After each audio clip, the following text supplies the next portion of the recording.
Hi, I'm Michael Gelb. Welcome back to our introduction to this unique video learning seminar based on my book, How to Think Like Leonardo da Vinci. I have more really good news. In a recent study entitled Aha and Ah, Creative Insight Triggers a Neural Reward Signal, published in a respected scientific journal, researchers found that creative insights known as aha moments, quote, trigger a burst of activity in your brain's reward system, the same system that responds to delicious foods, orgasms, and other basic pleasures.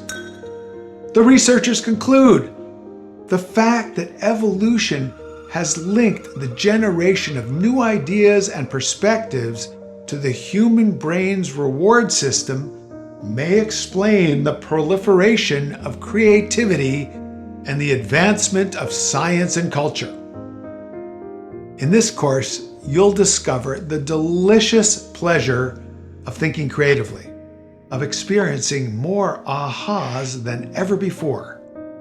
And we will do it in a way that will help you generate new ideas and perspectives that will enrich your life in ways that are beyond what you may have imagined. Let's start with a simple question that will help you understand how you can begin to tap your vast DaVincian powers. Where are you physically located when you get your best ideas? Where are you actually physically located? I've been asking this question to groups of all kinds around the world for years, and the number one answer is in the shower.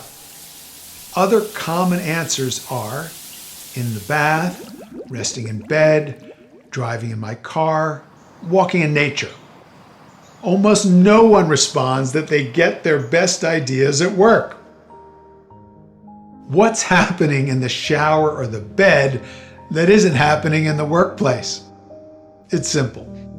People tend to get their best ideas when they're alone, so they have no fear of embarrassment.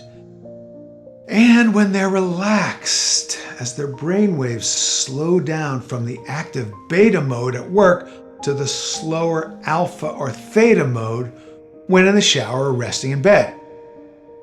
When Leonardo da Vinci would wake up at 4 o'clock in the morning with a weird idea, he did something that most geniuses throughout history recommend. He wrote the idea down in his notebook. When the average person wakes up at 4 o'clock in the morning with a weird idea, they say to themselves, "I'm no genius," and they roll over and go back to sleep. The first and simplest practice for thinking like Leonardo is to keep a notebook or journal and write in it regularly. Record your ideas, creative doodles, hunches, jokes, and dreams.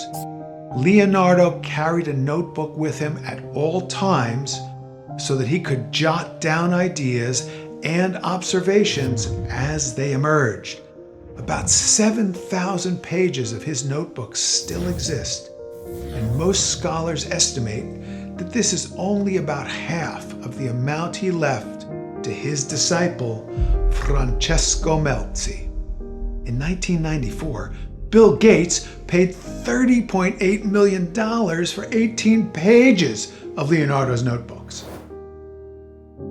An unlined blank page notebook, some colored pens, and an open mind are all you really need to enjoy and profit from this course. Treat your notebook like your cell phone or your wallet. Carry it with you everywhere. In other words, don't leave home without it. Be sure it's handy in the places where you get your best ideas, near the shower or next to the bed. As you make the practice of keeping your DaVinci notebook a part of your daily life, it will become a nurturing companion, a mirror for your soul, conduit for the whispers of your intuitive voice, and the daily celebration of your emerging genius. The Renaissance was a profoundly creative response to the pandemics that ended the Middle Ages. People began to ask new questions, questions that gave birth to unprecedented artistic achievement, discovery, innovation, the emergence of the scientific worldview, and a radical transformation of our idea of individual human potential. In our first full video lesson, we will explore how you can ask new questions that will inspire a renaissance of your own individual human potential, your birthright of creative resilience and genius mastery, your power of curiosità.